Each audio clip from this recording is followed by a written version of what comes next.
Quiero presentarles en esta parte del programa y para dar inicio ya a la intervención de nuestros distinguidos especialistas, invitados especiales. Como moderador de este foro se encuentra el señor doctor Osvaldo Salazar, director del Instituto de Posgrado. Que disfrutemos todos del conocimiento que se vierte en esta tarde y que saquemos unas conclusiones muy valiosas para que todos nos sintamos como en nuestra propia casa, defendiendo nuestro hábitat, nuestra naturaleza. Tengo el privilegio de presentar a ustedes a Natalia Green. Ella es graduada en los Estados Unidos y en Francia.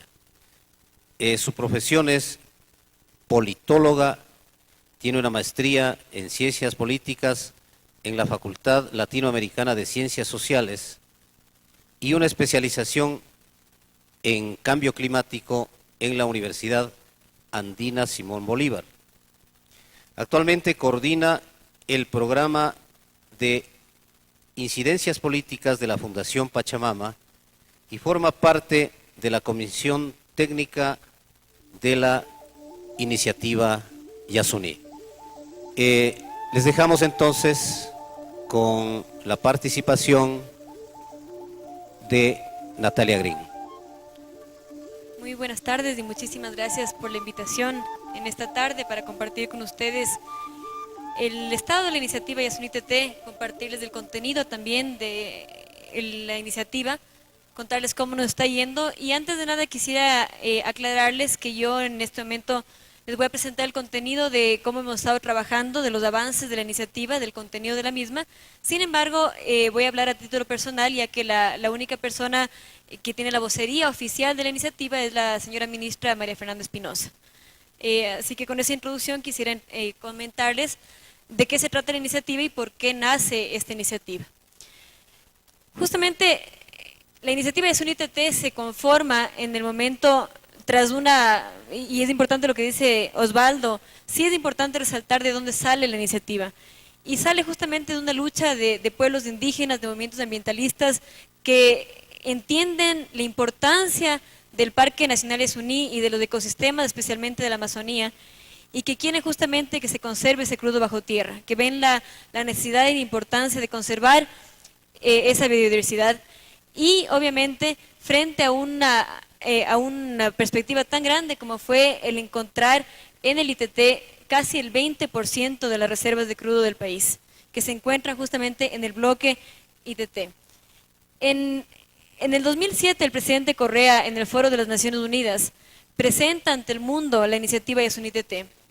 Y de lo que se trata esta iniciativa es justamente de mantener el crudo indefinidamente bajo tierra.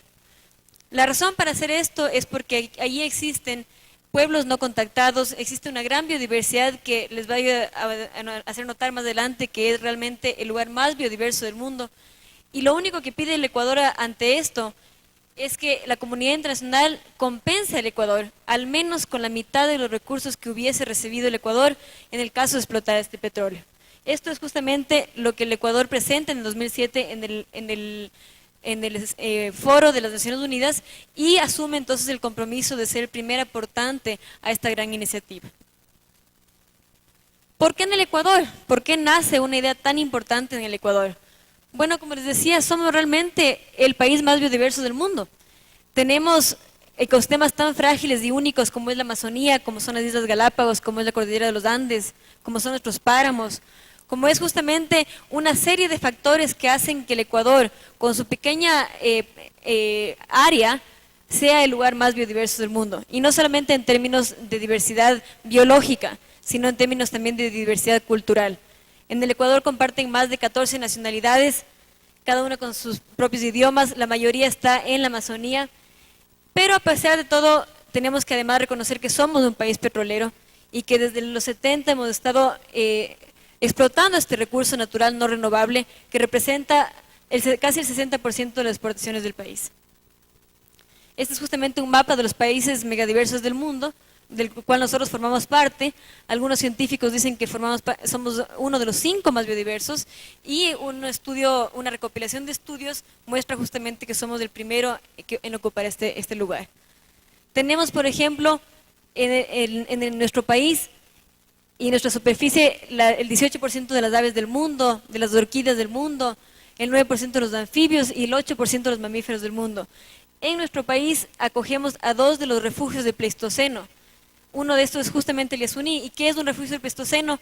Es que durante la época de glaciación eran algunos de los lugares que no se llegaron a congelar y por ende su biodiversidad data de más antigüedad que la época del Pleistoceno.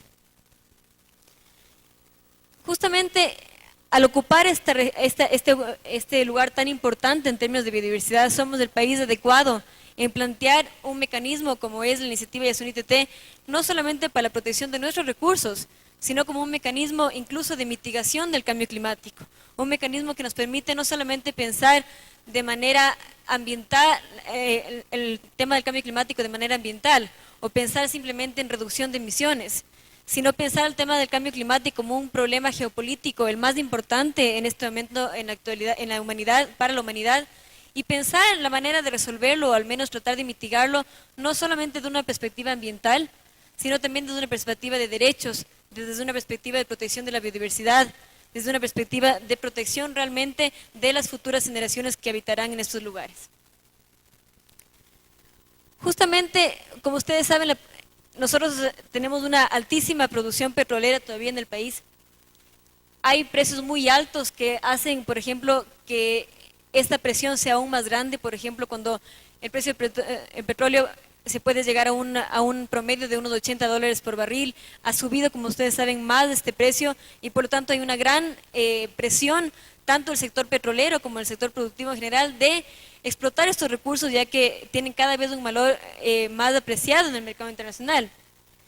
Sin embargo, tenemos que saber qué es lo que ha pasado con el petróleo en el país.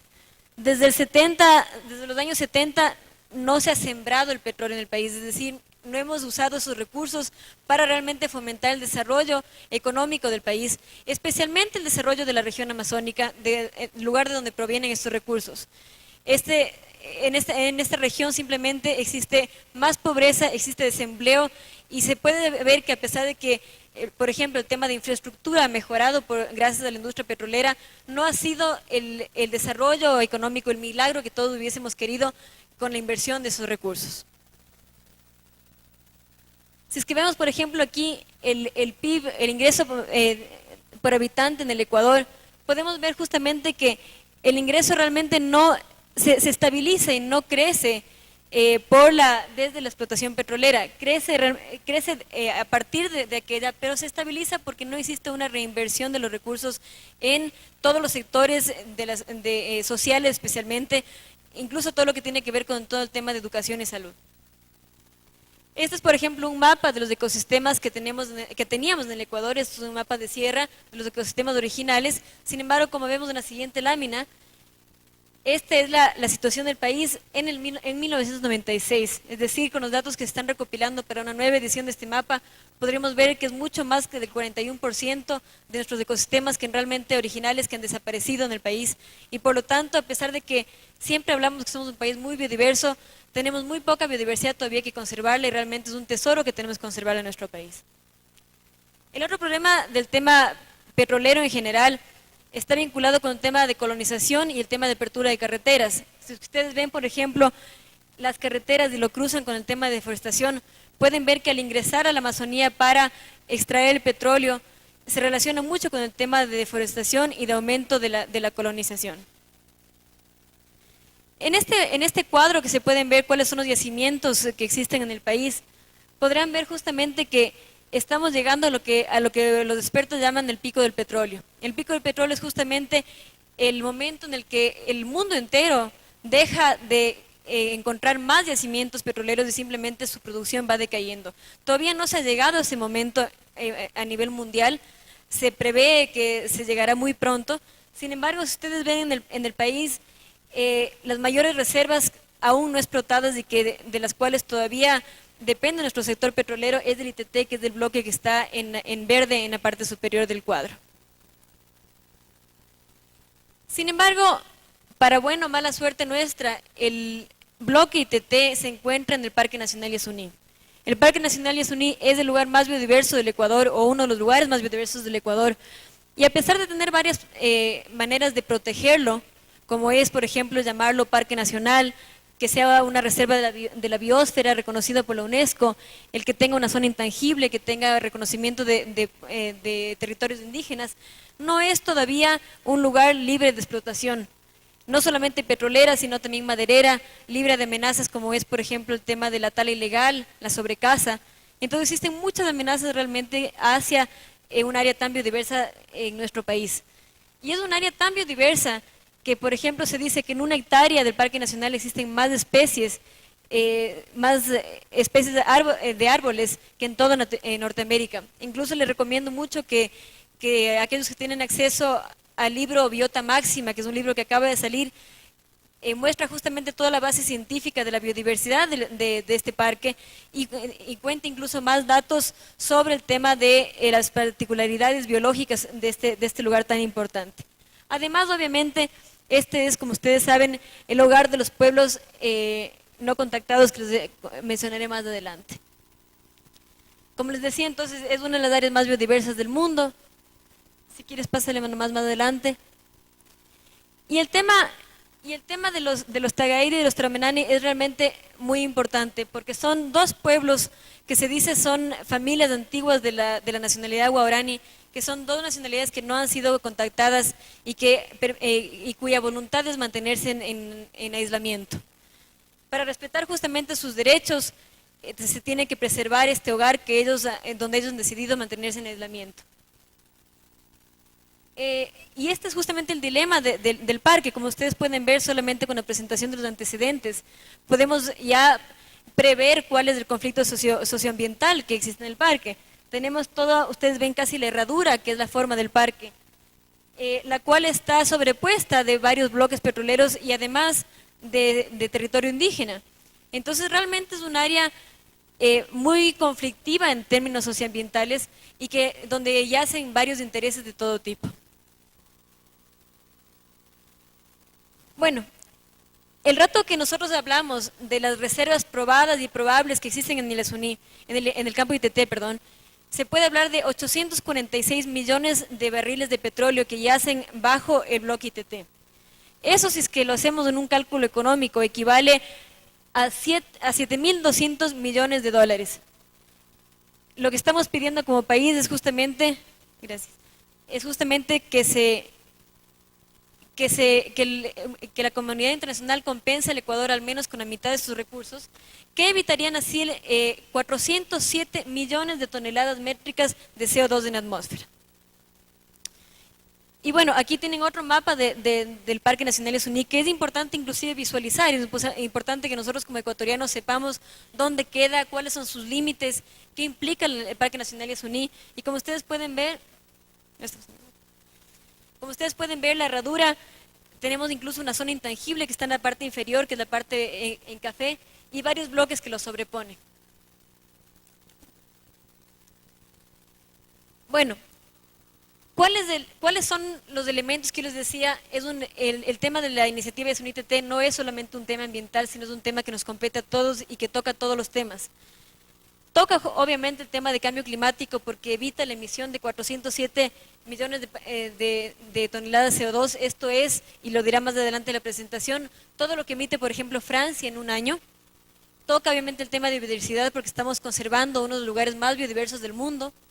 Toca el tema de desarrollo social y eso lo desarrollaré más adelante, ya que uno de los objetivos primordiales de la iniciativa Yasuní ITT es utilizar los fondos para el desarrollo social de las áreas de influencia del proyecto, especialmente de la Amazonía. Y además toca el tema de derechos con la preservación de la voluntad de los pueblos en aislamiento y además el respeto a las culturas y los derechos de los pueblos indígenas. Por lo tanto, y una cosa muy importante y una cosa que también no hemos sido muy claros en difundir, es el tema que todo este mecanismo que se propone al mundo no es un mecanismo existente, es un mecanismo muy innovador que nos pone realmente a la vanguardia del mundo y que realmente no es un mecanismo existente en el protocolo de Kioto. Por lo tanto, este mecanismo no es como tal, no se inserta como tal en el mercado de carbono, por ejemplo, y plantea el tema de mitigación del cambio climático, no solamente con el tema de reducción de emisiones, porque al no destruir la biodiversidad estamos manteniendo, por ejemplo, los bosques y estamos reduciendo emisiones. Sin embargo, planteamos un mecanismo diferente, que es la no emisión de petróleo. Y este mecanismo no existe en convenios internacionales como es el protocolo de Kioto, por lo tanto se lo presenta al mundo como un mecanismo innovador en todo sentido, especialmente en las negociaciones de cambio climático. Bueno, ¿y qué es este gran fondo de capitalización? Todos hemos escuchado y realmente tal vez ustedes han visto en las noticias, todo el debate también ha sido en torno al tema del fideicomiso, del fondo. ¿Por qué se quiere hacer esto? Se quiere justamente que exista una cuenta internacional, un fondo fiduciario, en donde los diferentes aportantes y contribuyentes puedan depositar su dinero para justamente alcanzar esta cifra que nos permita mantener el petróleo represado en el subsuelo permanentemente. Lo que estamos haciendo justamente es desarrollando este fideicomiso con el PNUD, que es la Agencia de las Naciones Unidas para el Desarrollo. Este fideicomiso, y les cuento justamente porque puede ser una de sus inquietudes, está muy avanzado. Ya se ha aceptado de parte de la Presidencia y de parte de las Naciones Unidas los términos de referencia de este fideicomiso. Solamente se están revisando algunos documentos legales para su firma. Esperamos que su firma se haga ya en un par de semanas. Y en este momento realmente podremos dar, a pesar de que ya se ha iniciado la iniciativa, podremos dar formalmente por iniciada la iniciativa, ya que habrá un lugar donde se puedan depositar estos fondos. Y estos fondos son muy importantes, ya que los fondos van a invertirse de varias maneras, principalmente en el tema de energías, de la inversión en energías renovables, en el tema de evitar la deforestación y reforestar las áreas ya deforestadas, en el tema de mejorar el consumo energético, la eficiencia, desarrollo social, como les decía, y todo el tema de investigación y inversión en tecnología. Como les decía, justamente el CO2 que nosotros mantendríamos bajo tierra equivale a lo que contribuye, por ejemplo, Brasil o Francia en temas de contaminación o en temas de gases de efecto invernadero en un año. Se preserva entonces la Amazonía, se respeta a los pueblos en aislamiento voluntario, y realmente yo creo que el paso más importante es que abre la puerta hacia ese camino diferente, hacia esa propuesta de un modelo de desarrollo diferente. Vemos justamente que todo el tema de cambio climático, y lo dicen las organizaciones de la sociedad civil, el tema de cambio climático no hay que cambiar el clima, sino el sistema, dicen. Porque ya es realmente el sistema el que está llevándonos hacia una degradación acelerada del ambiente. Y es por eso que la iniciativa Yasunité es tan importante, porque plantea una transición hacia un cambio de sistema. Y es por esto que queremos que este sea el camino. Como antes lo decía Osvaldo, nuestra Constitución sí reconoce los derechos de la madre tierra, reconoce el tema del buen vivir, reconoce el tema de un desarrollo diferente, y creemos firmemente que la iniciativa Yasuní es el camino para llegar, o por lo menos avanzar en este gran importante paso que ha dado el Ecuador, o que por lo menos quiere dar el Ecuador. ¿Cuáles son las fuentes de capital? Este fondo se alimentará de varias maneras. Una de las maneras es justamente con temas de aportes voluntarios. Tanto nosotros como ecuatorianos podemos aportar al fondo, como ciudadanos del mundo pueden aportar al fondo directamente. Lo pueden hacer también contribuciones directas bilaterales desde países. Esta es la mayor fuente de capital realmente, y les adelanto, a pesar de que lo dice más adelante, que Alemania tiene un compromiso previo que no está todavía firmado, de entregar al Ecuador 50 millones de euros por los próximos 13 años para que se desarrolle la iniciativa. Existen también otras maneras de apoyar a la iniciativa y contribuir a la misma, y justamente a cambio de esas contribuciones lo que se estaría entregando a las personas son lo que se llama CGIs, certificados de garantía Yasuní. Y esos certificados lo que son certificados que no son intercambiables en el mercado, es decir, no son bonos de carbono. Sin embargo, son certificados que permiten al país o a la persona que ha hecho la contribución tener una garantía que ese petróleo no va a salir del subsuelo. Y en el caso que Dios no quiera suceda, se saquen esos recursos del subsuelo, los ciudadanos de países que hayan contribuido al fondo tienen esa garantía para pedir al Ecuador les devuelvan los fondos invertidos en este proyecto. Los países contribuyentes, y justamente les había solicitado esto porque esta es una tabla, por ejemplo, de cuáles son los compromisos de los países de anexo 1, es decir, los países industrializados en temas de cambio climático. Y vemos, por ejemplo, cuando vemos a Alemania, justo aquí, Alemania se había comprometido a bajar sus emisiones en este tanto, que es el tanto rosado. Sin embargo, Alemania es uno de los países que más responsablemente ha asumido las metas a las cuales se ha comprometido, ya que no solamente bajó sus emisiones en ese tanto, sino que superó sus metas. Es por eso que Alemania es uno de nuestros aliados principales y es por eso saber que es interesante ver estos cuadros, porque se puede saber cuáles son los países que todavía tienen muchas metas que asumir, y a pesar de que esto no equivalga al cumplimiento de sus metas, les da realmente un aporte ético, si se puede decir, ya que están no solamente contribuyendo a la reducción de emisiones, sino a la no emisión de CO2 y, como les decía, a todo el tema holístico de biodiversidad y derechos humanos y derechos de la naturaleza. Como decíamos anteriormente, hay muchos mecanismos que existen en la actualidad que ya están desgastados. Todo el tema de los mecanismos de MDL, todo el tema que se ha planteado a los países industrializados para combatir el cambio climático no son suficientes. Y por eso se plantea que la iniciativa Yasunité sea una iniciativa, un mecanismo adicional, que muchos otros países lo puedan replicar y que sea un mecanismo mucho más holístico en términos del combate contra el cambio climático. Bueno, en términos de precios, como les decía, son 846 millones de barriles de petróleo que están en el subsuelo, que equivale a 407 millones de toneladas de CO2, y se está tratando de que estos CGIs el aporte voluntario tanto de países como de gobiernos equivalga al precio del carbono, no al precio del petróleo, porque no existe un mercado para el petróleo represado, sino que equivalga a lo que ahora se utiliza en el mercado internacional, que es del carbono. No con el fin de vender el carbono, sino con el fin de dar un precio equivalente a las toneladas de carbono que se están manteniendo bajo tierra. ¿Cuáles son los apoyos internacionales más importantes? Como les decía, son Alemania, está España. Alemania ha dicho que va a entregar esa contribución si es que otro país, especialmente europeo, se suma a la iniciativa. Existen otros países europeos, la misma Unión Europea ya ha dicho que se suma como Unión Europea en apoyo a la iniciativa. Existen organizaciones internacionales como la CAN, como la CAF, la OEA, la OPEP y varias otras que ya han dicho y han apoyado abiertamente a la iniciativa Yasunité, organizaciones de la sociedad civil nacional e internacional. Incluso varias personalidades que aquí puse entre otros al final, porque realmente la lista ha crecido mucho en el último tiempo, pero vale la pena recalcar, por ejemplo, a premios Nobel que ya apoyan la iniciativa, como Desmond Tutu, Rigoberta Menchú, Jody Williams, a premios Nobel al Premio Nobel de Medicina, expresidentes importantes, al Príncipe Carlos. Realmente muchas personalidades que cada vez se van sumando más, ya que ven en esta iniciativa realmente un mecanismo para cambiar la historia, como dice el eslogan.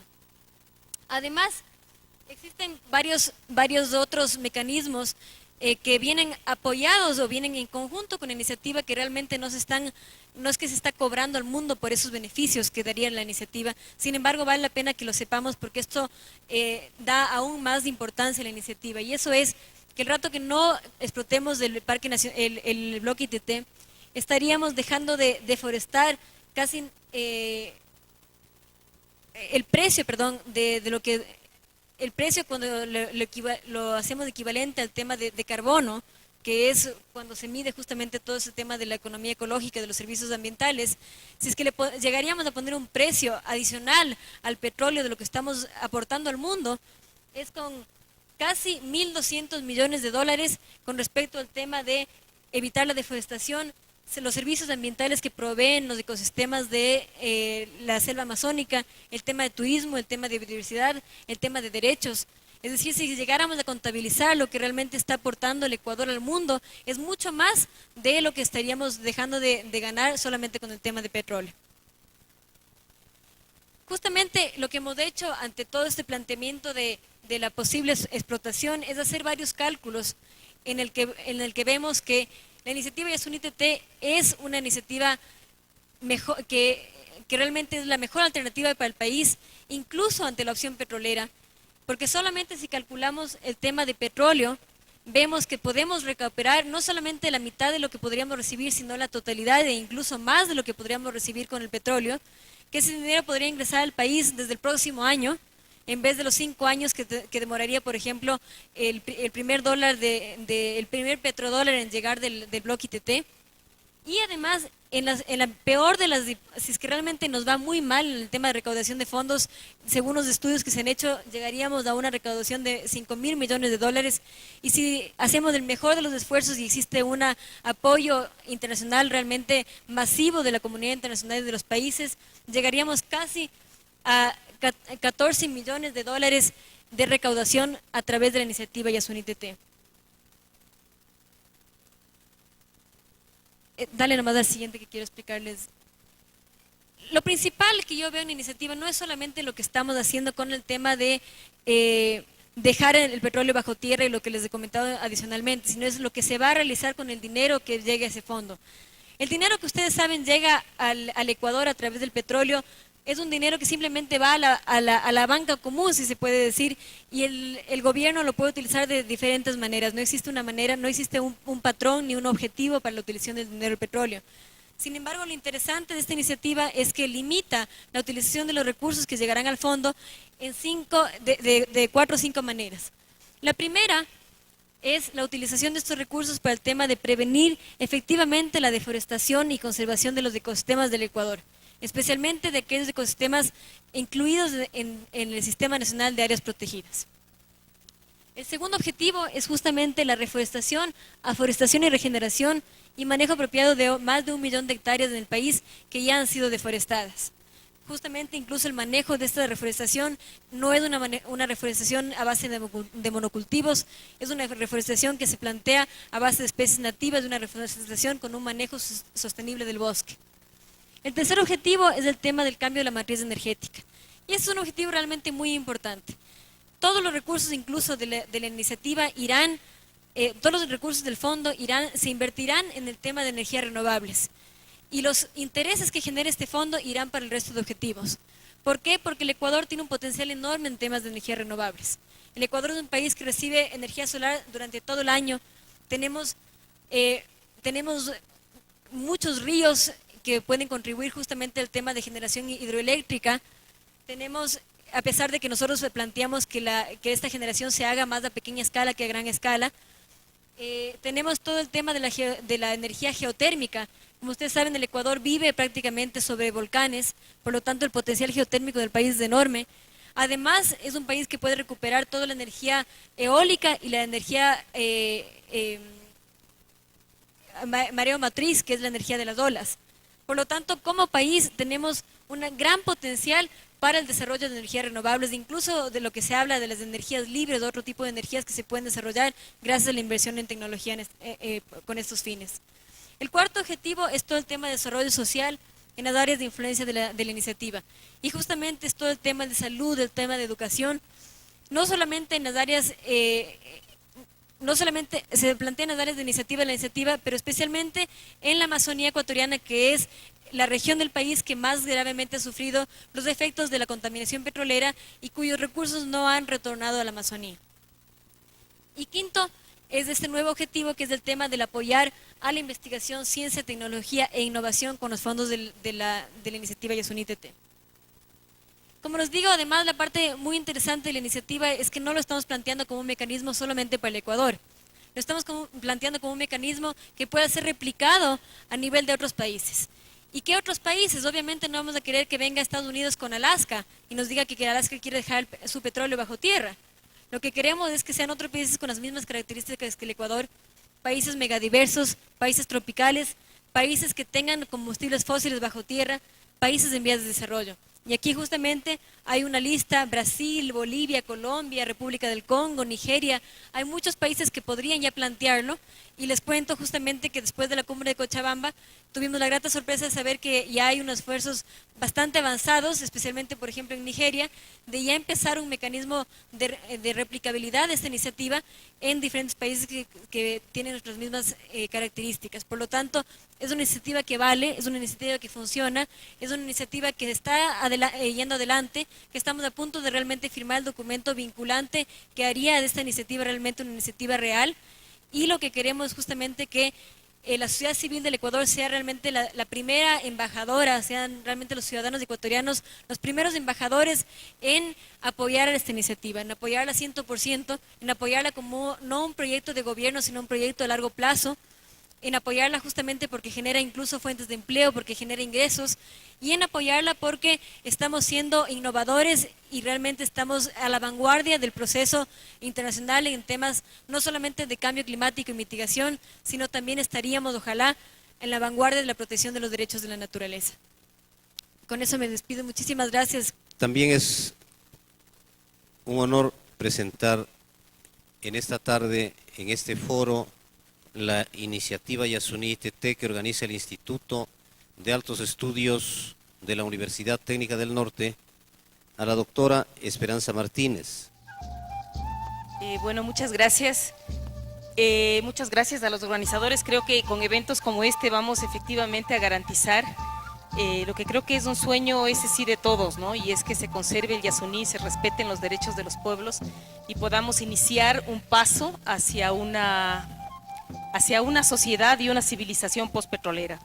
Yo solamente por precisión quisiera empezar aclarando que yo nunca estuve en la comisión anterior como fui presentada. Yo he trabajado siempre en esta propuesta desde la sociedad, desde Acción Ecológica, desde las organizaciones que hemos estado dando seguimiento a temas petroleros y como comentaba Natalia, efectivamente la historia de las organizaciones locales, de las organizaciones de base y de los ecologistas ha estado siempre muy ligada al petróleo.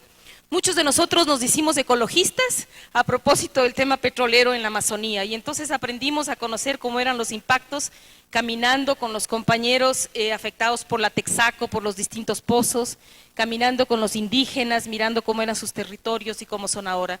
Entonces, solamente para comenzar, yo siempre he estado trabajando más desde el lado de la sociedad. Ahora quería empezar un poco, yo sé que ustedes ya saben esto, pero esta pantalla tan grande me provocó la tentación de presentarles unos mapas bonitos que tengo. Esta es, puedes pasarle, este es el Yasuní. El Yasuní es un sistema bastante más complejo que el Parque Nacional. Cuando uno habla del Yasuní, puede estarse refiriendo casi simultáneamente al Parque Nacional, que es la parte verde, al territorio Guaorani, que es la partecita que está con bolitas tomates. En el sur no está marcado, pero la parte verde del sur es la zona intangible o territorio de los pueblos en aislamiento voluntario, Tagaeri y Taromenane. Justo encima del Yasuní tenemos otra área intangible, que es la zona de Imuya.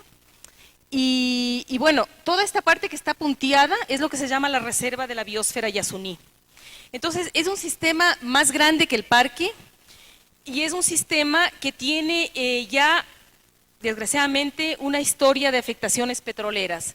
Por lo menos, ustedes fíjense que ya tienen un bloque, el 16, en donde ya opera desde hace casi 20 años la empresa Repsol. Allí entró, primero hablábamos de la Conoco, después la Maxus, después la Repsol. Las empresas van cambiándose, ¿no? En todo caso, ahora en la actualidad está la empresa Repsol. ¿Sí funciona? Perfecto. Y entonces tienen aquí el bloque 14 y el bloque 17, en donde estuvieron antes una empresa francesa que se llamaba Perenco y ahora está una empresa china que se llama Petroandes. Esto para decir las empresas que afectan más directamente a este complejo del Yasuní, ¿no es cierto? Pasemos, y bueno, está el bloque, regrésale, disculpa, ahí está, vamos a hablar cuando hablamos y los datos que presenta sobre todo Natalia.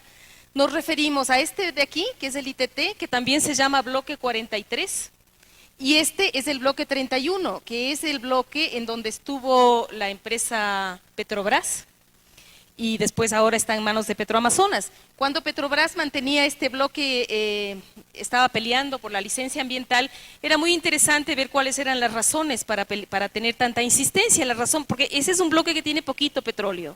Muy poquito petróleo, o sea, comparable a 1 o 2 pozos de los que hay en Lago Agrio. Pero su interés de permanecer allí y de insistir tanto, vino el canciller Amorín, o sea, se hacían muchas negociaciones, era justamente por la cercanía con el ITT. Por eso es interesante que nosotros recordemos cuando la negociación sobre el tema, sobre estos campos petroleros, no están en este gobierno, están realmente en el gobierno anterior, en el gobierno de Lucio Gutiérrez. Ustedes recordarán que es en ese gobierno en donde se reanudan y se reactiva todo este tema, se contrata una empresa que certifique cuáles eran las reservas y entonces pasa a vitrina todo lo que es el ITT. Y entonces la empresa Petrobras siempre tenía mucho interés en este bloque y empezó muchas negociaciones con Lucio Gutiérrez. Por eso cuando Lucio Gutiérrez sale, como salió del Ecuador, no se fue a Estados Unidos como muchos sospechaban, sino que se fue a Brasil. Y por eso el primer viaje que hizo cuando se posesiona el nuevo gobierno, el primer viaje que hace Rafael Correa es también a Brasil, porque la presencia de Brasil, el interés de Brasil por este campo se manifiesta, o sea, es bastante fuerte. Y es bastante fuerte porque Brasil en el lado peruano tiene otro bloque, que es el 117, y en toda la orilla del Napo, hasta Brasil mismo, toda la orilla del Perú, tiene un contrato también con la empresa Pruspetro. Entonces, Brasil tiene un interés geopolítico, quiere consolidarse en esa área. Ahora, ¿qué pasa? Brasil baja su interés a partir de que descubre un gran yacimiento, que es el campo Presal, que lo descubre en las costas brasileñas. Y entonces, parecería ser que baja su interés, sale del bloque 31 y nos quedamos un poco ahí sin saber quién mismo es el interesado en el campo ITT. Entonces, lo que sucede en materia petrolera es que tanto este campo como este campo pasan a ser administrados directamente por la empresa Petroamazonas. Los dibujos son más bonitos que como se ven normalmente en los mapas, pero me parece que así se notan más. Estos son los campos, estos son los pozos exploratorios de los 3 campos petroleros que hay en este bloque. El primero es el Tiputini. Hay un bloquecito que se exploró antes, digamos, en la época de Shell. Ustedes ven que este de aquí, este Tiputini, está muy cerca de la frontera del parque, pero está fuera del parque. El yacimiento sí se extiende hacia abajo, después tienes Tambococha y después están los Ispingo. Estos 2 campos de abajo ya están en la zona intangible. Esto es muy importante que ustedes tengan en el mapa, porque siempre en las noticias, salen las noticias de que el plan B, el primer plan B es vamos a empezar a explotar el Tiputini, porque está fuera del parque. Es verdad que ese pozo exploratorio está fuera del parque, pero para sacar el petróleo, el yacimiento está dentro, hay que entrar al parque para poder sacar, porque el petróleo no se saca de un pozo exploratorio. En esta zona, el planteamiento que hay de la empresa petrolera es perforar 130 pozos. Entonces, no se pueden perforar 130 pozos afuera, tienen que entrar adentro. El segundo planteamiento que hubo es que ya no se va a explotar, sino solo el Tiputini y el Tambococha. Bueno, yo creo que ahí hubo una confusión, no sé de quién, pero se decía que ambos estaban fuera del parque y obviamente no están fuera del parque, están totalmente dentro del parque. Y lo que sí hay ahora es que se está hablando de que los Ispingos no se van a sacar.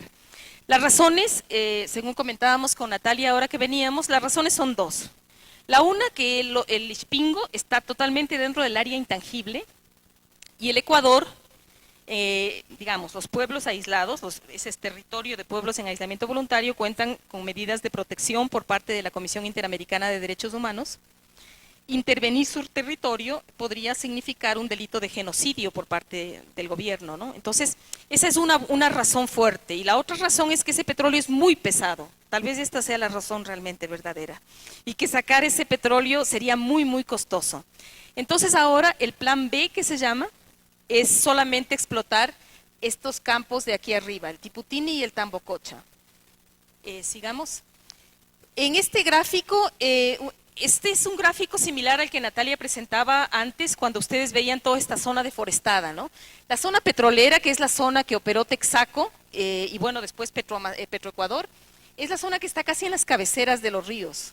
Todo esto ha sido y era territorio indígena, y los indígenas se han visto reducidos o expulsados hacia el interior de los bosques.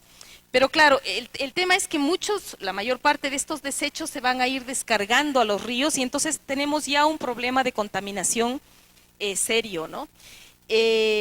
Yo creo que ustedes, como creo que ya casi todos los ecuatorianos saben cuál es la magnitud del impacto de la Texaco, porque ya pasó a los primeros noticieros, ya inclusive la mayoría de gente maneja cifras, y entre esas cifras se dice que el costo de reparación de lo que hizo Texaco, y con informes no del perito de los demandantes, sino del perito independiente, se está hablando de 27,000 millones de dólares. Y yo sé que para ustedes, como para mí, esa es una cifra que uno no alcanza a comprender. pero eso es como 3 veces la deuda pública del Ecuador. Eso es 9 veces lo que se plantea para no explotar el Yasuní. Es decir, eso es muchísimo dinero. Eso es lo que costaría recuperar esa área. Entonces, es bien importante que manejemos estas cifras porque estamos empezando a escuchar repetidamente que el Ecuador se va a sacrificar al no explotar el petróleo. Y si ustedes piensan que por explotar el petróleo hay que invertir después 27.000 millones de dólares, entonces ustedes deben llegar a las conclusiones de quién se sacrifica. Es decir, yo creo que el Ecuador no puede sacrificarse más. Por lo tanto, no puede seguir explotando el petróleo, porque es justamente el mayor sacrificio que hemos hecho los ecuatorianos y que han hecho sobre todo las comunidades locales es explotar ese petróleo. Y las cifras ahora son claras. 27.000 millones de dólares para reparar un área intervenida, reconociendo que es una reparación parcial. Bueno, este es un mapa, digamos, casi como demasiado moderno, pero es básicamente lo que yo pretendía con esto es explicarles que los pueblos en aislamiento voluntario son pueblos nómadas que transitan por los lugares en donde aún hay selvas. Ellos tienen un territorio, pero ellos no saben cuál es su territorio porque están aislados, ellos no andan con GPS. Entonces ellos, en la medida en que se logre garantizar una extensión amplia, ellos están garantizando su sobrevivencia. Y entonces tomen en cuenta que en la parte baja del Yasuní hay un área intangible y en la parte alta también. El bloque 31 y el ITT de alguna manera lo que permiten es canalizar, es abrir un corredor con esta gran masa de bosques, ¿no? Ahora esta parte de aquí, de estos extremos, es una zona que ya tiene bastante operación petrolera. Esos son o bloques marginales o bloques en donde de todas maneras se está sacando ya el petróleo. ¿Puedes pasar la siguiente? Esto no les voy a explicar, solo quería ver cómo se ve en la pantalla grande. Aquí básicamente la idea era hacerse una línea de historia para que ustedes sepan que el Ecuador tiene una historia petrolera larga. De hecho, yo creo que el Ecuador ha inspirado a muchos países como Costa Rica o países que ahora están luchando y denunciando la actividad petrolera, aprendieron del Ecuador los impactos, porque en el Ecuador tempranamente se supo cómo eran los impactos y las comunidades, como el Ecuador es un país chiquito y muy ocupado, es decir, donde hay pozos, vive gente. La gente le tiene, a los pozos les tienen el nombre, ahí el pozo de la familia Ureña, el pozo de Don Caicedo, porque la gente vive al lado. Entonces uno ha podido conocer cómo es el impacto y ha podido hablar con la gente y la gente le ha podido contar cómo es todo este proceso. Esto no necesariamente pasa en otros países. En otros países, por ejemplo en Perú, las zonas petroleras son súper distantes y están totalmente cercadas, entonces uno no puede saber qué es lo que hay dentro, ¿no?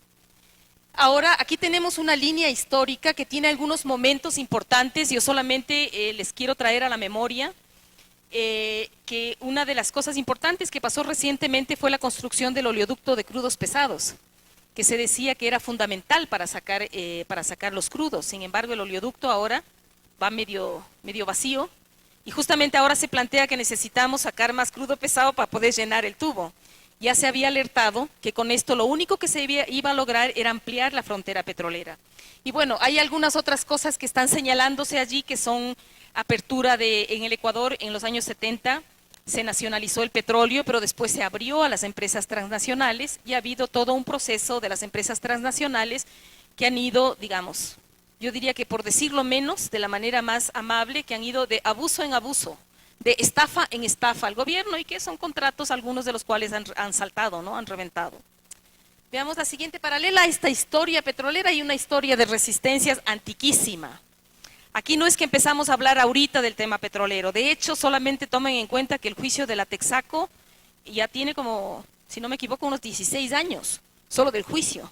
Y ya desde antes se empezó a hablar de la denuncia petrolera. El otro día a mí me preguntaban quién y cómo empezó la lucha por el Yasuní. Y yo me acordé que por ahí en el 92, hubo la primera marcha de los Guaorani a Quito justamente para protestar en contra de lo que era el bloque 16 en ese entonces. Es decir, los Guaorani, así como ellos visten, sin ropa, desnuditos, muertos de frío, fueron a Quito a protestar y a pedir que no se abra ese yacimiento. Es decir, es una historia antigua la lucha contra las actividades, con estas actividades petroleras. Y se han hecho muchas cosas. Aquí le puse yo un dibujito Hay una cosa que aquí se llama ya Toxitour, y es que la gente va a la zona y ve en primera mano cómo son esos impactos. Entonces, hay una historia larga, ¿no? Y llegamos un poco al momento en el que estamos ahora. Yo con esto lo que quería un poco decirles es que hay un estado de incertidumbre, toda la gente se mira con desconfianza. Nosotros tenemos dos grandes grupos de actores cuando hablamos de la iniciativa de no explotar el crudo. Mucho la gente de las ciudades, porque nosotros somos la justificación por la cual se quiere extraer ese petróleo. Es decir, siempre nos dicen es por nuestro bienestar, por el bono de desarrollo humano, por la salud, por la educación.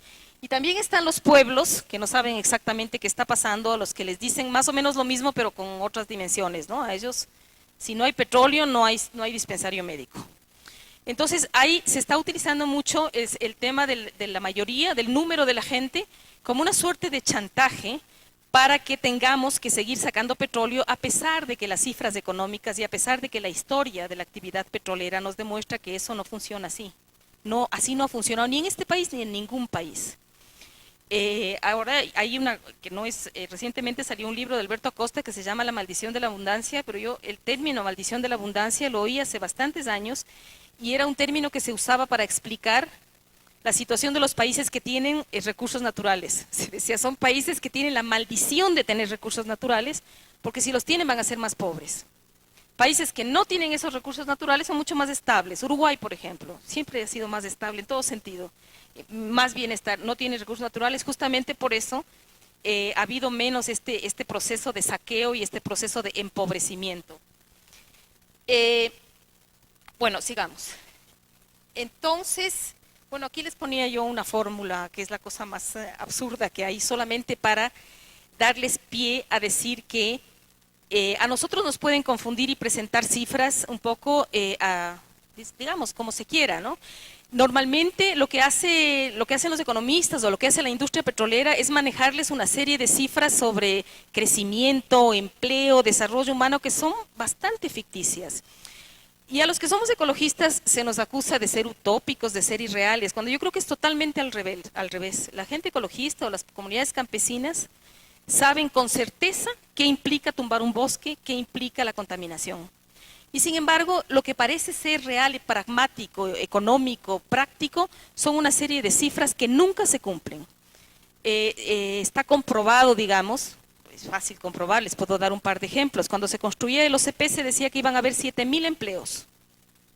Eso estaban en los estudios, 7,000 empleos. Al final de la construcción del OCP se reconocieron que hubieron 2,000. Pero hubieron 2,000 porque se contrataba a los empleados máximo por 3 meses. Normalmente era solo por un mes. Entonces tenían capacidad de renovar el número de empleos. Siempre se dice que es una actividad que genera empleo. Y lo que es verdad es que es una actividad que destruye fuentes de trabajo. Las fuentes de trabajo de los campesinos, las de los pequeños negocios, las de los turistas. Hay algunas actividades que sí crecen muchísimo con la actividad petrolera, muchísimo. Por ejemplo, bares, cantinas. Desgraciadamente, sí, es así, las zonas petroleras son las zonas en donde hay más prostitución, más bares, más cantinas. Montones de actividades, un poco de desahogo, porque es una actividad que somete a mucha presión, inclusive a los trabajadores petroleros. Si los trabajadores están sometidos a condiciones fuertes de trabajo, están fuera de sus casas, fuera de sus hogares, sometidos a condiciones distintas de clima. Tomemos en cuenta que la Amazonía para muchos de nosotros, muchos de los serranos, es un medio hostil, lleno de bichos, con mucho calor y con mucha lluvia. Entonces son condiciones difíciles. Pero bueno, lo cierto es que en la Amazonía vive gente y que esa gente, digamos, vive armónicamente con el medio. Si ustedes han ido a Santo Domingo o algunos de ustedes habrán ido realmente a la Amazonía, ustedes en ese calor, ustedes podrán ver que realmente la gente, los niños son como pescaditos, la gente vive en el río. Claro, por desgracia la actividad petrolera lo que contamina es eso. Entonces, más allá de las fórmulas y de las razones, que el rato que se discuten estadísticas e indicadores como planteaba Natalia, en el peor de los escenarios, yo diría que aún sin recibir un centavo de dinero, nosotros ganamos al no explotar el petróleo, aunque parezca loco. Aún sin esos indicadores, ahí vive gente. Y esa gente tiene derecho a hacer su vida como nosotros tenemos derecho a la nuestra acá, ¿no? En este punto, entonces, tengo un par de comentarios más que hacer. ¿En qué punto? O sea, yo creo que hay un consenso bastante grande en el país sobre la importancia de la conservación. Creo que el Ecuador es uno de esos países que se caracteriza por sentirse orgulloso de su espacio natural. Si uno hace una encuesta a los ecuatorianos nos sentimos orgullosos de nuestra diversidad, de nuestra naturaleza, de tener Galápagos, de tener las montañas. Somos un país que ha construido una identidad por tener estos lugares hermosos, ¿no? Pero claro, estamos en un momento en donde la presión económica y esta suerte de chantaje de la necesidad del dinero se ha impuesto también, porque hay necesidades económicas. Proteger el Yasuní implica poder colocar cada vez con más intensidad todos estos argumentos y poder discutir en libertad sobre qué tipo de país es el que queremos, qué tipo de país es el que soñamos, hasta dónde estamos dispuestos a sacrificarnos. Si viene el día de mañana a los Estados Unidos y nos propone dar una inmensa cantidad de dinero por venderles Galápagos, ¿vamos a aceptar? Yo creo que no. Y si viene una empresa petrolera y nos propone un montón de dinero para entrar a la zona más biodiversa, más que Galápagos, como es el Yasuní, ¿vamos a aceptar? No. Entonces, pero esa difusión y ese tipo de planteamientos son los que tenemos que empezar a abordar con todos. Y entonces aquí están una serie de campañas de información que se están haciendo ahora, que para mí son bien interesantes porque son, grupos de jóvenes de distintas ciudades, están sumados a dar información a las escuelas, a los niños. Claro, el planteamiento ahora es cómo garantizamos que que este amor a la naturaleza y este respeto y esta otra manera de ver la vida y el mundo sea perdurable. A los niños no hay que convencerles, los niños aman la naturaleza, los niños entienden. Si uno le dice a un niño no hay que botar basura porque eso mata a los animalitos, el niño no vuelve a botar basura. Somos los grandes los mal enseñados.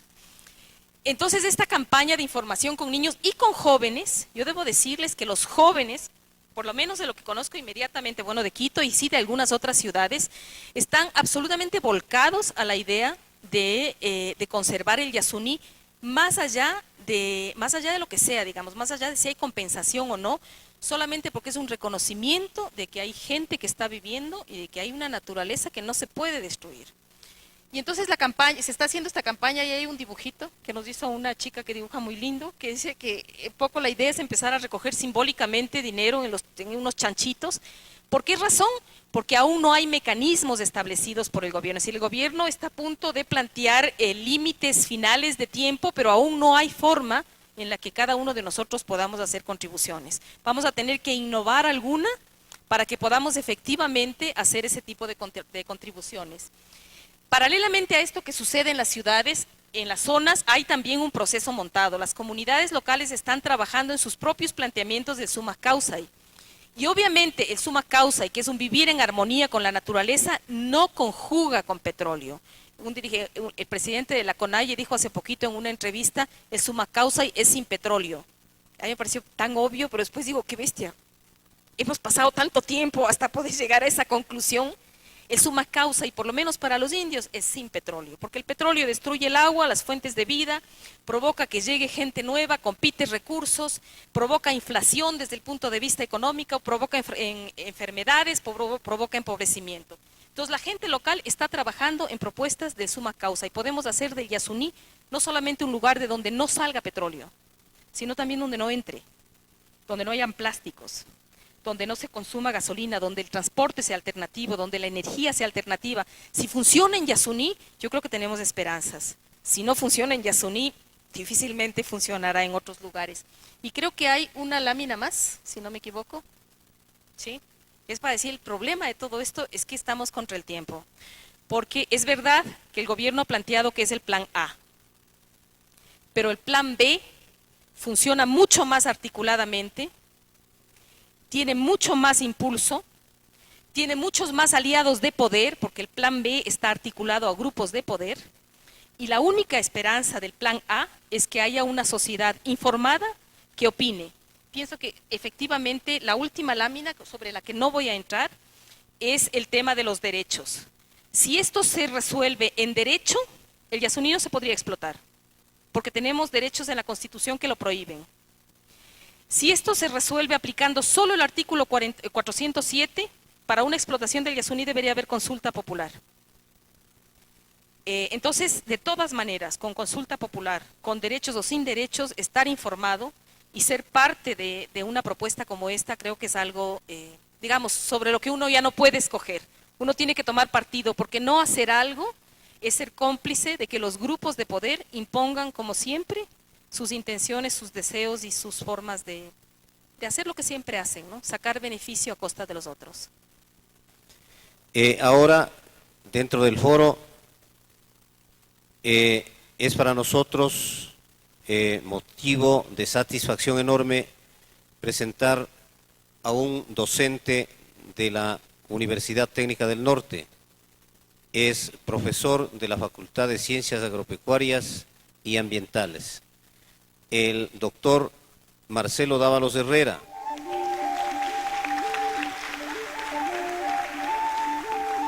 Gracias por la oportunidad de expresar algunas opiniones un poco desde afuera. ¿En qué sentido hablo desde afuera? En el sentido de que me siento un espectador frente a estas explicaciones, frente a estos posicionamientos, a estas maneras de entender el problema. Y como espectador, y quizá como un simple miembro de la comunidad, comienzo a hacerme preguntas.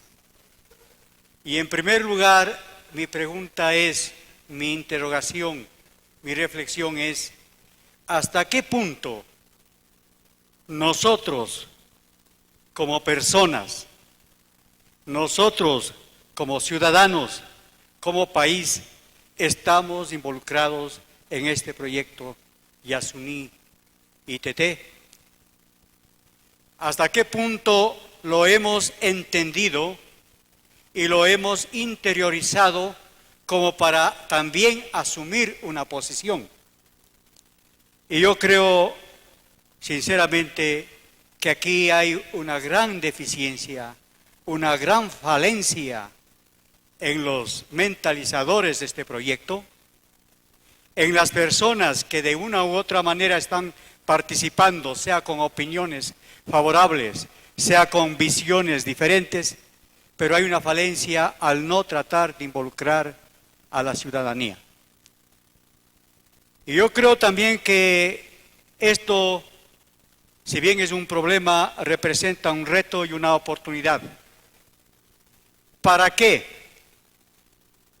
Aquí hay muchos jóvenes y por lo tanto su memoria de la tragedia de nuestro país es corta.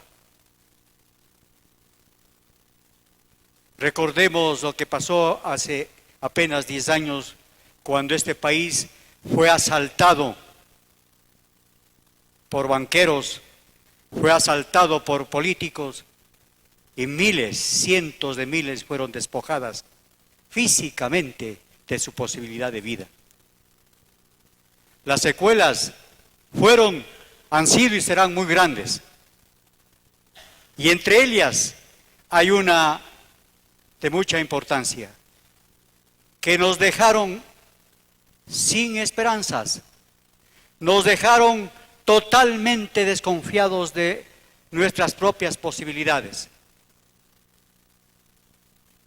Como personas, como sociedad, hemos sido una sociedad prácticamente sin rumbo, en donde gracias al ejemplo de nuestros dirigentes hemos aprendido que lo importante es el dinero y lo importante somos nosotros y apenas nuestro entorno familiar. Por eso creo yo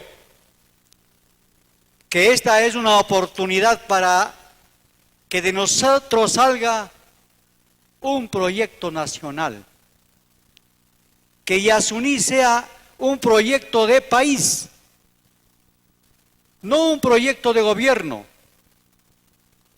que le dé réditos políticos, no un proyecto de partidos políticos a través del cual intenten alcanzar votos, sino un proyecto de nosotros. Que a este proyecto se unan los gobernantes, se declaren partícipes los partidos políticos, lo cual es muy dudoso porque ahí hay muchos intereses, es diferente, pero debe partir de nosotros. No podemos seguir aceptando una posición totalmente hipócrita a ratos de gobierno, en cuanto habla de que este problema o esta decisión del Yasuní lo está trabajando a nivel internacional, pero también está trabajando, y como bien se ha dicho aquí, con mucho énfasis y muchos apoyos en el plan de explotación. No podemos tampoco aceptar que se utilicen las fallas de este gobierno en este proceso como ataque al gobierno por parte de una oposición ciega, que lo único que le interesa a esta oposición es destruir la credibilidad de este gobierno por todos los caminos. Y no podemos aceptar, no porque estemos asumiendo una posición política, sino porque queremos hacer de este proyecto un proyecto de país, de nación, que sea parte de nuestro norte, de nuestro rumbo.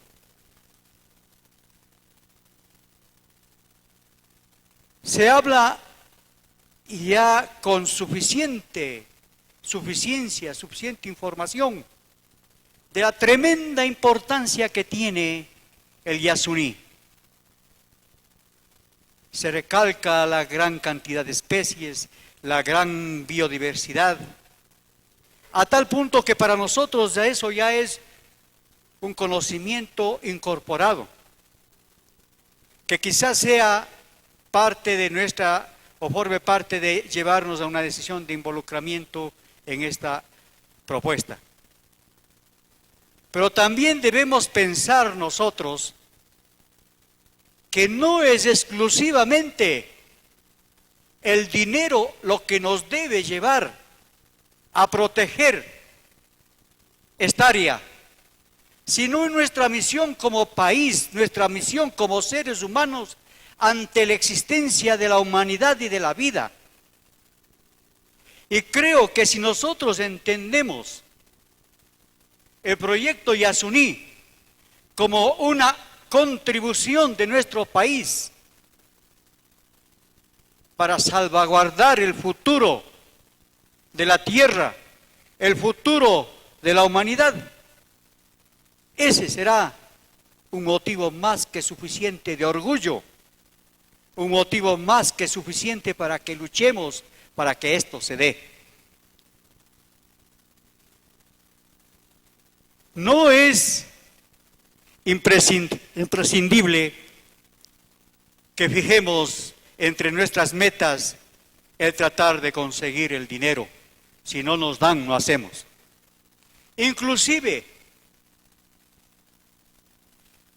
aunque técnicamente, políticamente, tengamos la razón y el derecho a exigir, no vamos a enviar a la atmósfera no sé cuantísimas millones de toneladas de CO2 al no explotar el Yasuní.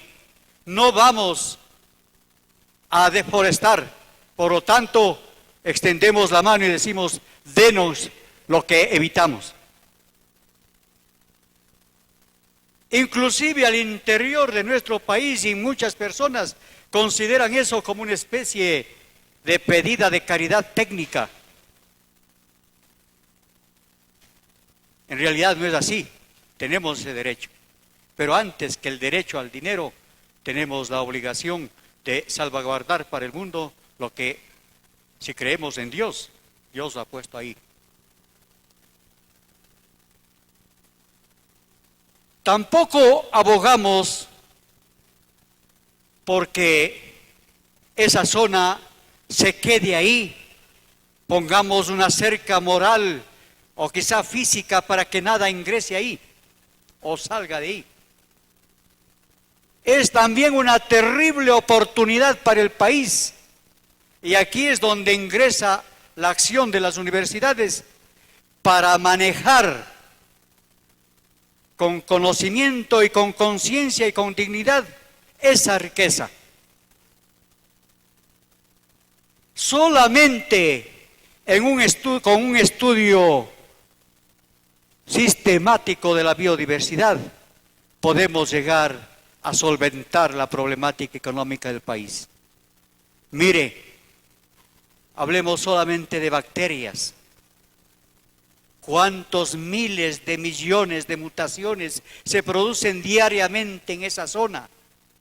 ¿Cuántas cientos de especies de bacterias estarán adquiriendo nuevas propiedades que los países desarrollados buscan en sus laboratorios sofisticados con equipos de última generación con miles de millones de dólares de inversión? Lo tenemos ahí en la Amazonía para estudiarla.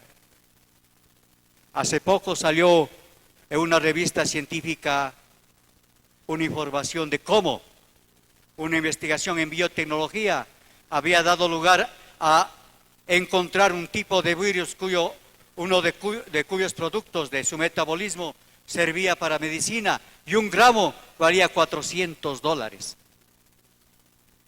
Nosotros podemos trabajar con eso.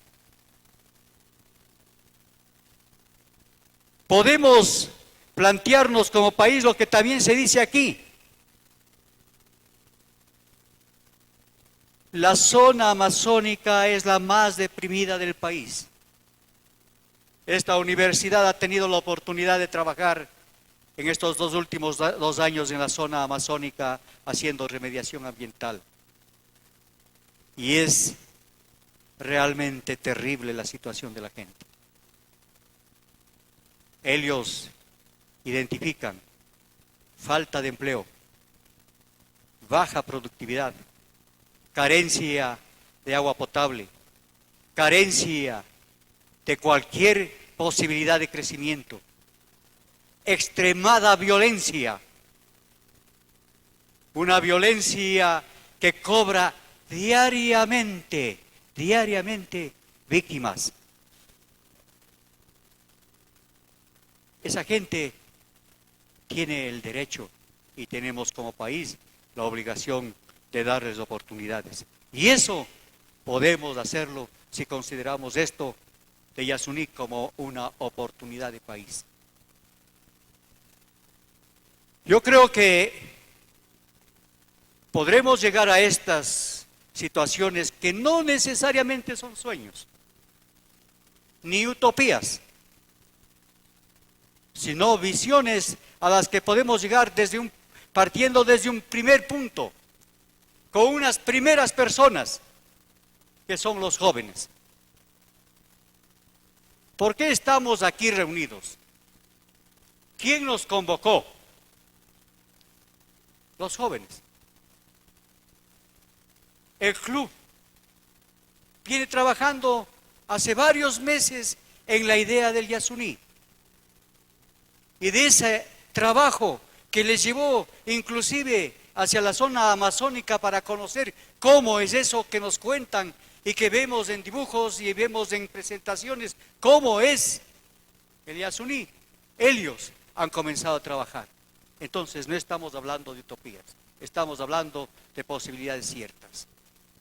Y aquí, creo yo, es donde viene el papel de la universidad y de las universidades. Ser el núcleo organizador, promotor, incentivador de esta gran propuesta de un proyecto nacional que le llamamos Yasuní. A través de las universidades podemos convocar, no como líderes ni como guiadores, sino como facilitadores, convocar la participación de los más diversos estamentos. Ya están las comunidades afectadas trabajando en esto. Ya están grupos de ciudadanos organizados trabajando en esto. Nos falta a nosotros las universidades. Y quizá también es una oportunidad para que la universidad maneje un poco mejor su presencia frente a la sociedad. La devaluación de la universidad como organismo rector del pensamiento, como organismo conciencia de un país ha sido profunda durante los últimos años y también es momento de que comencemos a trabajar. Queremos plantear nosotros, y en esto hago voz de los jóvenes y los muchachos del Club Ecológico y de muchos estudiantes, profesores de esta universidad, unirnos de una primera campaña para que esa alcancía que estaba ahí la llenen en primer lugar los estudiantes, los trabajadores, los docentes de la Universidad Técnica del Norte. Que comencemos en un proceso de conciencialización, de conocimiento y motivación y compromiso hacia este proyecto. Y que eso se vaya manifestando en una propuesta de que la Universidad Técnica, y si trabajamos bien, los colegios, las escuelas, las organizaciones populares, la ciudad Ibarra, sea la que en primer lugar en el país se involucre totalmente en decir nosotros como ciudadanos, nosotros como ciudad, compramos, accedemos a los certificados de garantía Yasuní y lo que nosotros ponemos en estos certificados significa que ahí, en el Yasuní, habrá petróleo que nunca deberá salir afuera porque ese petróleo que nosotros lo hemos hecho nuestro, decidimos que se quede ahí. Creemos que este proyecto en este momento está totalmente huérfano de apoyo al interior del país. Aparte de acciones particulares, de acciones un tanto aisladas, no conozco en lo personal que haya procesos organizados de apoyo hacia el proyecto Yasuní. Y creo que como universidad podemos comenzar a hacer ese trabajo. Si nos unimos, podremos llegar lejos. Muchas gracias. El ingeniero Gustavo Pinto, vicedecano de la Facultad de Geología, Minas y Petróleos y Ambiental de la Universidad Central del Ecuador. El ingeniero Gustavo Pinto tiene un diplomado superior en alta gerencia en negociación petrolera en la Universidad Central, especialista en administración y evaluación del medio ambiente, maestría en producción de hidrocarburos, el mejor egresado, ingeniero en petróleos de la Universidad Central del Ecuador. Ha sido vicedecano, director de escuela, decano de la facultad, coordinador del Foro de Decanos, director ejecutivo del Instituto Superior de Investigaciones en Geología, director de Ferias Nacionales en Ciencia y Tecnología, ha sido presidente del Colegio Nacional de Ingenieros en Geología, Minas, Petróleos del Ecuador. Vamos a dar paso a su participación. En 1970, 1971, yo terminaba mi bachillerato y tenía que tomar una decisión de qué carrera seguir en la universidad. Y la decisión no fue muy complicada, quizás por producto primero de la falta de una orientación que normalmente había en los colegios, pero segundo por toda una influencia que se dio a partir de 1967, en que se perfora el pozo Laguagrio número 1, hay resultados positivos, se perfora luego en Sacha, en Chuchupindi, en Auca, y comienza el desarrollo del sector petrolero en nuestro país. En nuestro país no había prácticamente profesionales en esas ramas y eso influyó en la toma de decisiones. Y agradezco esa decisión porque me ha dado la oportunidad, primero, de conocer los procesos relacionados al aprovechamiento de ese recurso estratégico para nuestro país. Y segundo, de a través de eso, haber iniciado conjuntamente con muchos sectores a mediados de los años 70, una lucha nacional para que el aprovechamiento de ese recurso importante, como era el petróleo, vaya en beneficio de la mayoría de los ecuatorianos. Nos tocó en 1975 organizar la primera Convención Nacional del Petróleo, donde por primera vez nos reunimos universidades, gremios de trabajadores, de profesionales del Estado, conocimos el sector petrolero. Y de ahí nació una lucha que era por la defensa del petróleo, por la nacionalización inclusive de la industria petrolera. Un proceso que concluyó en una primera etapa en 1977, cuando primero en 1972 creamos nuestra empresa estatal Petroecuador, en ese tiempo CEPE, la Corporación Estatal Petrolera Ecuatoriana, que adquirió un porcentaje de las acciones del consorcio Texaco Gulf, y en el 1976 se adquiere todas las acciones de la Gulf y pasa a ser el consorcio CEPE Texaco. Lamentablemente la operación quedó a cargo de una empresa Texaco. Las prácticas de esa empresa, quizás no había un marco legal en el tema ambiental, pero tampoco seguía políticas que lo manejaban a nivel internacional. Hizo que la experiencia de la explotación petrolera en nuestro país, particularmente en la región amazónica, sea triste y lamentable. Esa experiencia de la explotación de petróleo producida en los años 70 y 80 es la que nosotros no debemos permitir, no vamos a permitir. Para nosotros es una de nuestras premisas el derecho a la vida. El derecho a la vida, entendiendo como el derecho que tenemos todos y todas para el aprovechamiento sustentable de los recursos que nos da la madre tierra. El recurso suelo, el recurso agua, la flora, la fauna, los recursos minerales, los hidrocarburos, son parte de esos recursos que nos da la madre tierra. Y por lo tanto, tenemos que saber aprovecharlos de una manera sustentable.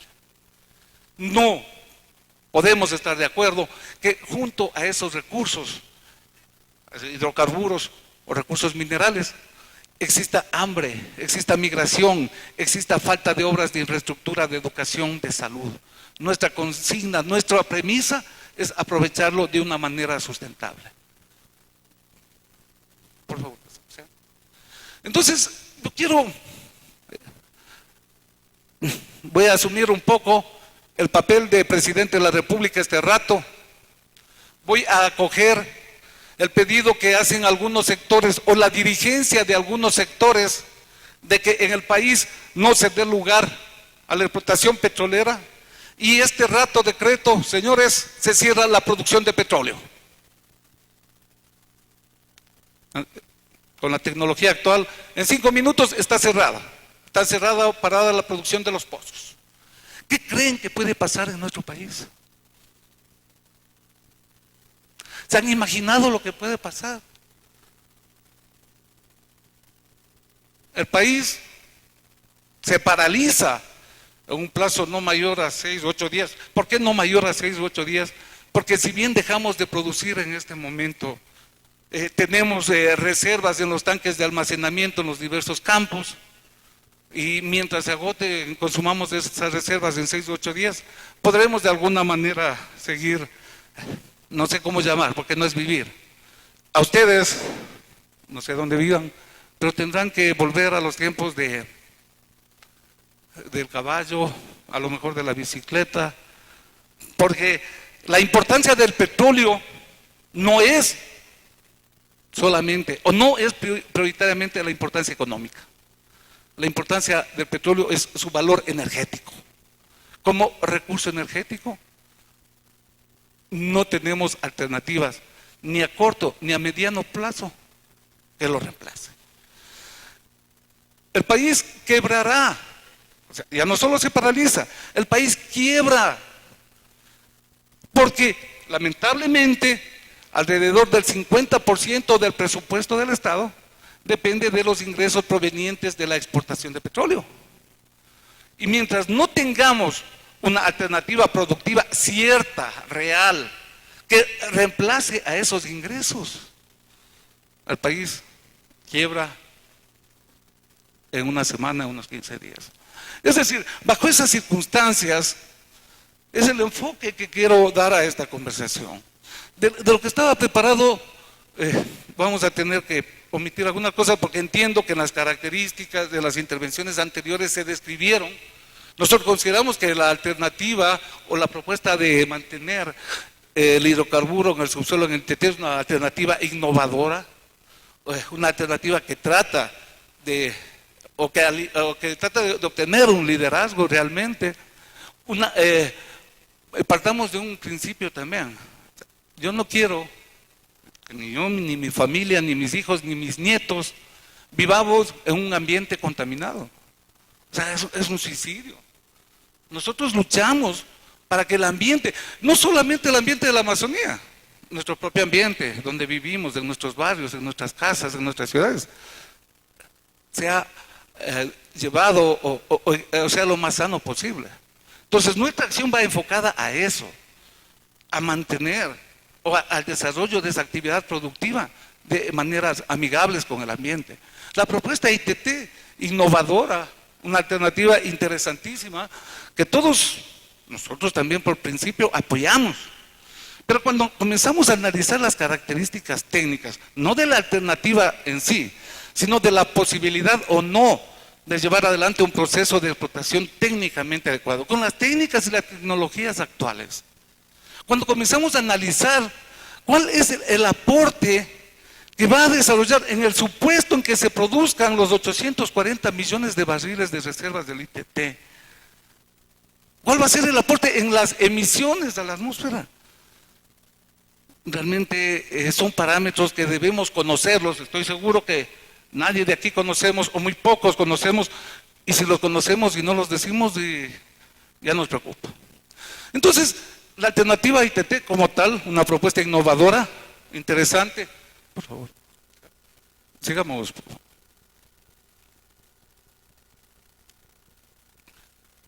Los objetivos de la iniciativa, entiendo que ya se los ha detallado. No vamos a insistir en eso. Loables, hay que apoyarlos, o sea, por principio hay que apoyarlos, ¿sí? Pero para apoyar muchos de esos necesitamos recursos. De lo contrario, queda en un lindo discurso muy difícil de llevar a la práctica. Avancemos, por favor. ¿Qué es lo que acaba de pasar en la reunión de Copenhague? La reunión de Copenhague demostró lamentablemente que el mundo prefiere el camino de la adaptación antes que el camino de la mitigación del denominado cambio climático. Porque la mitigación implica un enorme sacrificio económico que ningún país, rico o pobre, quiere correr. Por lo tanto, la nación que no priorice y busque adaptarse será más vulnerable a los indeseables efectos del calentamiento. Para los países deficitarios en ciencia y tecnología, como lamentablemente somos nosotros del Ecuador, el reto es mayor. Claramente supera la capacidad nacional actual de ciencia, de tecnología, aunque la misma fuera óptimamente aprovechada. De ahí que es necesario una sensata, una sabia relación entre todas las naciones. Es una necesidad y hay que avanzar en ese proceso. Las características del Parque Nacional Yasuní no la vamos a describir, entiendo que se la ha descrito, muy valiosas. Avancemos, por favor, todas estas láminas. Es una riqueza muy grande en varios factores, pero con negación no se construye. Bajo el planteamiento de un Ecuador postpetrolero, no se demuestra ni se expresa cómo vamos a reemplazar o a cambiar la matriz energética del país, donde los carburantes dejen de ser la principal fuente de energía. No se expresa cómo se van a reemplazar los ingresos petroleros. No se expresa cómo se va a reemplazar a un producto que genera alrededor de 300,000 subproductos. Muchos de esos utilizamos aquí, utilizamos en nuestras casas, en nuestros medios de transporte. Avancemos. Entonces, con negación no vamos a construir. Por ejemplo, de lo que decimos, en la matriz energética de nuestro país, el 80% Es producto de hidrocarburos, energía producida por hidrocarburos. De aquí, ni a corto ni a mediano plazo, se puede reemplazarlas. El país acaba de sufrir una crisis energética donde la principal o la segunda fuente de generación, que es la hidroelectricidad, sufrió una crisis. ¿Y cuál fue la solución que tuvo que utilizar el país para enfrentar esa crisis energética?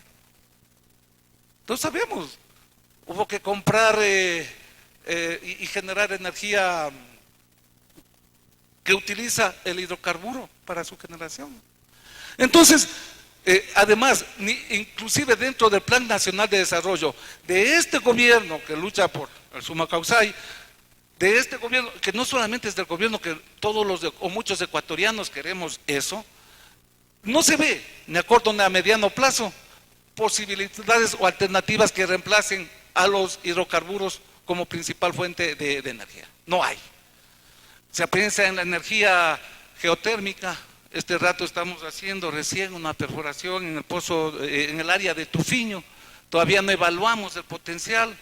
Energía solar, biomasa, se habla de mucho de esos, pero que reemplace, ocupe el 80% que actualmente ocupa los hidrocarburos, lamentablemente no existe, ni a corto ni a mediano plazo. Adelante, por favor. Lo que decíamos de los ingresos provenientes de los ingresos petroleros, lo conocemos desde 1972, nos hemos vuelto, o cambiamos de un país agroexportador a un país agrominero exportador, y el petróleo ha pasado y se mantiene como principal fuente de recursos energéticos. Y lo otro que decíamos, del petróleo se producen como 300,000 productos. ¿Qué va a ayudar a reemplazar esos productos? Es un poco difícil. No tenemos una respuesta técnica que nos permita darnos luz en ese asunto. Adelante. En la perspectiva de producción de hidrocarburos, nosotros tendremos ya no muy lejos un momento en que, manteniendo los actuales niveles de producción y dado en que no hay actividades de exploración adicional que permitan incorporar reservas, no va a ser muy lejos del momento en que lo que produzcamos sirva únicamente para satisfacer el consumo interno. Dejaremos de exportar, y ahí, ¿de dónde sacamos los recursos? Adelante, por favor. La ubicación del ITT, del bloque ITT, también ya fue descrita, ya debe haber sido descrita. La estructura donde se encuentra ubicada el bloque ITT. Yo tuve la oportunidad también de conocer, como parte de la Universidad Central del Ecuador, hicimos un estudio de impacto ambiental y un plan de manejo ambiental, y tuvimos la oportunidad de estar ahí en condiciones bastante difíciles con un grupo de investigadores de la Universidad Central. Avancemos, por favor. Hay una perspectiva, se habla de dos alternativas realmente. Ahí lo que nosotros hemos podido observar es no una falta de definición, yo pensaría que es una falta de transparencia del presidente de la República. Porque mientras el presidente de la República inició su gestión poniendo como una de las premisas el desarrollo del ITT, la producción del ITT, por eso es lo que existen ciertos estudios sobre las perspectivas o alternativas de explotación del ITT, firmó inclusive acuerdos, firmó un convenio con la empresa ENAP de Chile y Sinopec de China y Petrobras de Brasil para la explotación del ITT. Hay un convenio ya firmado. El exministro Alberto Acosta también firmó un convenio cuando ministro con el propio PDVSA para la explotación del ITT. Entonces, mientras hay ese discurso, también hay el otro discurso, no a la explotación del ITT. Debe haber una transparencia y una definición del presidente. Lamentablemente, esa falta de transparencia ha afectado también, no solamente a nivel interno, sino a nivel externo, la credibilidad de nuestro país. Porque cuando se ha estado próximo a llegar a un acuerdo, el presidente simplemente pateó el tablero y quedó en nada. Hay varias características de lo que se produciría, en lo que tiempo que se produciría. Un valor que tenemos que tomar en cuenta es aproximadamente 412 millones de barriles de reservas probadas. Se estima alrededor de 920 millones de barriles de reservas probables. Digo, aunque después de esa cifra de 920 millones llega a 840 con estudios hechos por una compañía francesa. Y tomemos en cuenta, yo les voy a recordar un poco después de esta cifra, de reservas probables. Avancemos. Entonces esas son características del proyecto. No vamos a entrar mucho al detalle de eso. Esta sería la producción que se tendría en el caso de que comiencen las actividades a corto plazo. La producción la tendríamos después de 4 o 5 años. Avancemos, por favor. Pero para nosotros, repito lo que dijimos hace un rato, no podemos permitir, menos aún en un ecosistema tan valioso, que exista o que se repita la historia petrolera de los años 70, de los años 80. Pero yo sí quiero comentarles ciertas tecnologías que ahora existen y que existen en el mercado internacional y que se están utilizando en otros países. Es decir, alternativas técnicas, tecnológicas que permitirían desarrollar o llevar adelante un proceso responsable de producción. Una de ellas es utilizando unos modernos sistemas de separación de fondo de agua y petróleo. Uno de los principales problemas, aquí debe haberse mencionado en la explotación petrolera, ha sido el manejo del agua de formación. Normalmente el petróleo viene asociado con gas y con agua de formación. No viene el petróleo solo. El agua de formación es un desecho altamente contaminante por el contenido de sales minerales. Ha sido uno de los principales contaminantes que la industria petrolera ha botado en la región amazónica. Por lo tanto, tiene que ser uno de los parámetros que con mayor cuidado lo manejemos. En la historia, y hasta muy reciente historia, para manejar esa agua de formación, nosotros usamos unos separadores grandes, inmensos, unos tanques grandes, inmensos, lo cual origina o requiere que se deforesten áreas relativamente importantes, porque más grave que la deforestación que podría originar eso, es la deforestación originada por la colonización, incentivada por el propio Estado.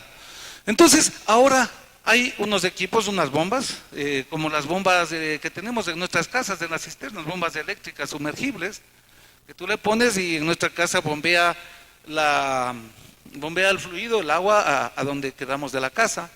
Ese tipo de bombas que hoy se utilizan ya, bueno, desde hace varios años de la industria petrolera para incrementar la capacidad de producción, pero que no podía utilizarse para el flujo simultáneo de 3 fases, agua, petróleo y gas. No podía, el tipo de bombas que habían no lo permitía. Hoy se ha solucionado. Hay bombas que te permiten bombear desde el fondo las 3 fases simultáneamente. Tú ya no requieres crear o construir una estación de producción junto, o en este caso dentro del área de la SUNY. Tú puedes bombear directamente algún área, un bloque cercano donde ya existe esa infraestructura. Y por lo tanto, el impacto que se podría generar en este tema prácticamente se eliminaría. Adelante, por favor. Nosotros conocemos el sistema de perforación primero y producción después offshore. Estas son plataformas que están dentro del mar, plataformas que manejan sistemas cerrados de producción, plataformas donde se trata el agua, se trata el gas, donde no te genera, o los desechos, los contaminantes que se generan son tratados. Y este modelo lo podemos replicar en la selva, en la región amazónica, lo podemos replicar. Es fácilmente, claro que lógicamente que esto va a tener un costo mayor, porque no podemos permitir que se abran carreteras, porque esas carreteras van a posibilitar la colonización, que es uno de los principales enemigos del ambiente natural, la colonización. Esto va a ser más costoso porque la operación tendrá que ser a través de helicópteros, pero será más costoso, pero es una inversión porque tenemos que preservar el área donde queremos explotar. Adelante. Bueno, esta es la ubicación del proyecto. Avancemos. Ahora hay otro tipo de bombas también que usan hidrociclones para minimizar o tratar de minimizar el agua producida. Hay varias tecnologías que nos permiten o que pueden ser utilizadas en estos momentos. Anteriormente, cuando hablamos de la historia petrolera de los 70, de los 80, nosotros perforábamos un pozo vertical y perforábamos, por ejemplo, en el caso de Sacha, perforamos alrededor de 180 pozos verticales cada uno de ellos. Hoy, la tecnología actual te permite que desde un mismo sitio tú puedas, es decir, en los 180 pozos tuvimos que desbrozar 180 lugares donde se había que perforar. Hoy, desde un mismo sitio, tenemos esto aquí en nuestro propio país, ya lo hemos hecho, tú puedes perforar de manera direccional, inclinada y posteriormente horizontal, a través de paz hasta 16, 18 pozos. Es decir, se minimizaría totalmente las áreas a ser deforestadas. ¿Sí? Adelante. El transporte, bueno, hay varias alternativas de transporte, habrá que mezclarlo, sí, habrá que construir una tubería subterránea para poder sacar el crudo y conectarle a uno de los sectores o de los bloques más cercanos donde exista la infraestructura que permita evacuar.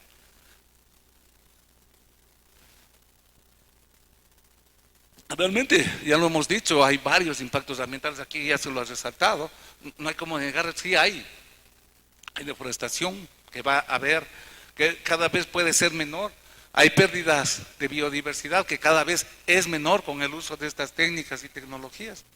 En alguna medida puede deteriorarse el potencial en ecoturismo.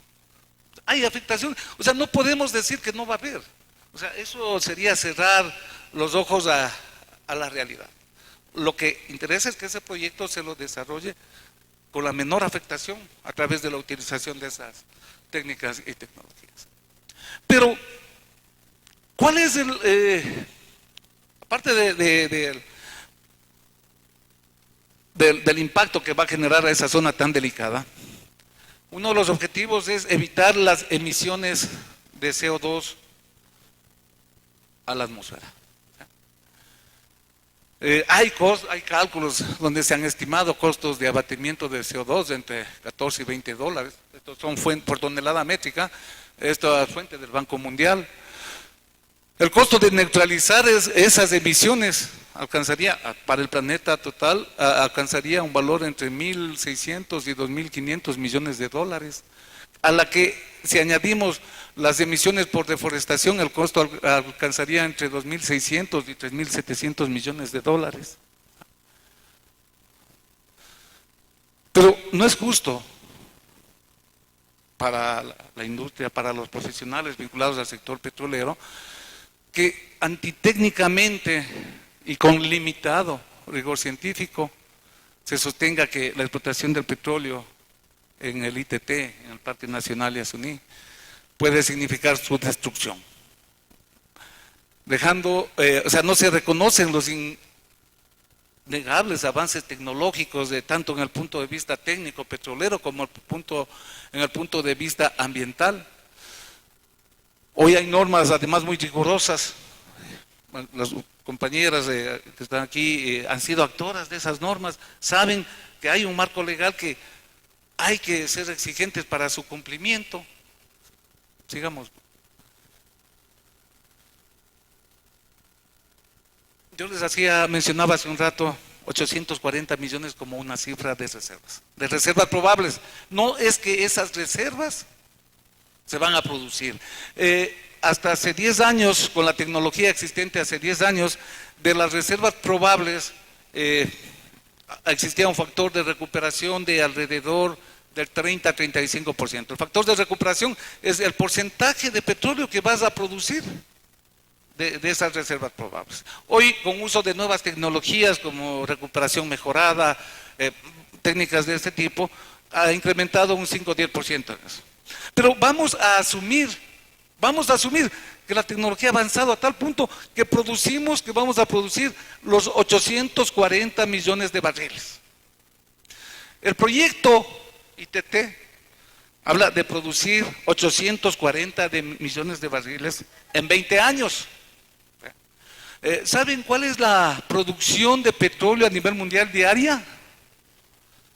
Al momento, esta fecha, la producción diaria de petróleo es de 84 millones de barriles de petróleo por día.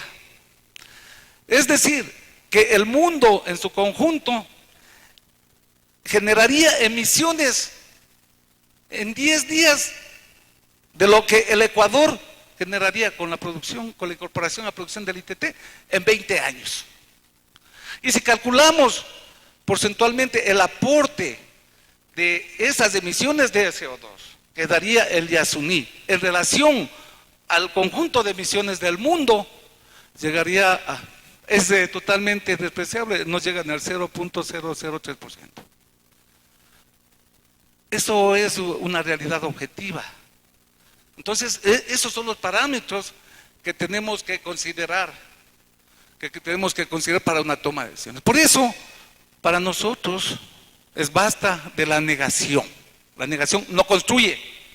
No podemos decir o petróleo o conservación, o petróleo o ecoturismo, o petróleo o agricultura.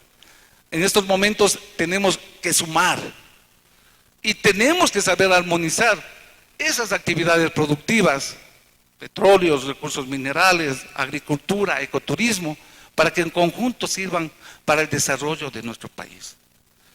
Eso sí, repito, siempre y cuando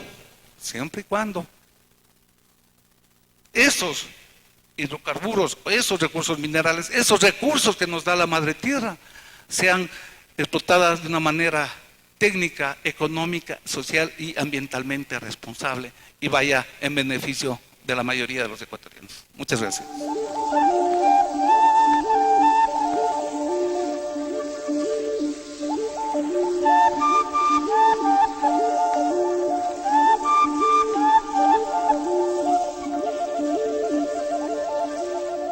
La Universidad Técnica del Norte, el Instituto de Altos Estudios, UTB y Radio Universitaria. Foro, Iniciativa Yasuní ITT.